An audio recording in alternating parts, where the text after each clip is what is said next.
to build a kick-ass company with a kick-ass product that's going to serve many people, that has a good product market fit with or without blockchain, and that the blockchain does not undermine it. If you can't answer all these questions, then don't go and raise money. Work a little bit more, work harder, just like you needed to do with normal venture capitals before, or angels, and get to the point that you only take money when you know what you're going to build, when you know it's going to be valuable, or at least you believe it's going to be valuable, and not because you believe that your tokens are going to be great. This is a very short-lived business model, and the window of opportunity for that, I never thought it's an opportunity, but the window of opportunity for that is closing. As to opportunities right now, and I'll wrap up with that, we're looking now at 3 different areas.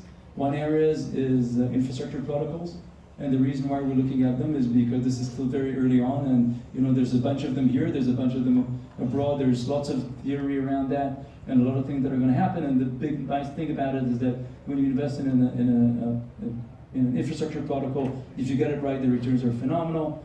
So we've done a bunch of these in the past. I participated in Vancouver as a financial infrastructure protocol. Invested many years ago in an Ethereum hard fork called Scenario that then pivoted to do something else. Invested in DAOSec here in Israel. Invested in Space Mesh, and we're looking at that as kind of early bets on good people with big ideas that may or may not work. That's one thing. The second thing that we're doing is that we are big believers that as a financial asset, this will require the financial ecosystem that evolved around every financial asset. And so many of these sort of centralized, boring companies that make a lot of money are things that we're interested in. So we invested in Coinbase. Why? Because we could, and because it's a great business. We're looking at investing in another, there's at least one more crypto exchange.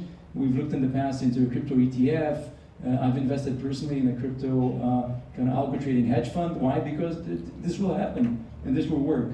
And that's the second thing. And the third thing, in the decentralized applications, the only thing we're doing now is that we're investing only if there's an underlying asset that already has a team, a market, and a product. So the only thing we're betting on is that it's going to be better on the blockchain. In this, one of the projects that I'm involved in, we've taken the largest peer-to-peer VPN in the world called Vola, which is a company that I invested in the past. It's around 20 million monthly active users, a few million daily. It's already decentralized, it's already peer-to-peer, people are already using it, and we're now putting it on the blockchain, and we're building a layer of services on top of it while tokenizing it, that at least we know that there's real product market fit for the product. We know that the team knows how to build phenomenal products because there's millions of people using it. We know that they build a brand that people love. It's like 800,000 reviews on Android store with 4.7 ranking. So we know it's a good product. And we know that there's some limitation of the product that by putting it on a blockchain infrastructure and tokenizing it, we can actually make it better. Now, does it mean that we can build a gazillion-dollar company on it? No, I'm not sure. But what I know for sure is that the only risk we're taking is on the blockchain part and not on something else. So these are the 3 investment theses. Thank you so much. Yeah, you heard it from Gigi. Work harder.